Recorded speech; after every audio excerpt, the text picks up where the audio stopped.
नमस्कार दोस्तों, स्वागत है आपका इस वीडियो में। दोस्तों मैं बात करने वाली हमारे भोजपुरी इंडस्ट्री के सुपरस्टार खेसारी लाल यादव की बेटी कीर्ति यादव के बारे में।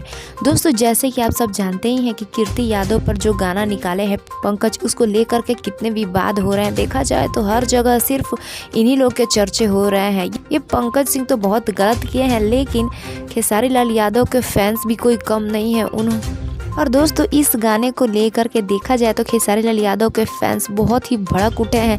देखा जाए तो ये गाना अच्छा नहीं है और इस तरह के गाना भी नहीं चलना चाहिए।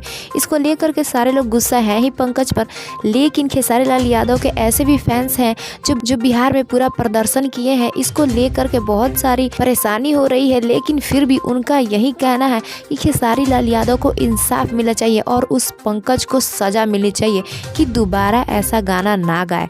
जी हाँ दोस्तों इस गाने को लेकर के खेसारी लाल यादव बहुत डिप्रेशन में चले गए हैं और देखा जाए तो वो हमेशा विवाद में आते ही रहते हैं, लेकिन इसको लेकर के वो अपने बेटी से बहुत शर्मिंदा भी हैं और कहीं ना कहीं बहुत दुखी भी हैं। दोस्तों आपको क्या लगता है, क्या खेसारी लाल यादव के फैंस जो किए हैं वो सही किए हैं या गलत किए हैं? आप अपनी राय कमेंट्स बॉक्स में ज़रूर बताइएगा और साथ ये भी बताइएगा कि पंकज को इस गलती के लिए कौन सी सज़ा मिलनी चाहिए। आप अपनी राय कमेंट्स बॉक्स में ज़रूर बताइएगा।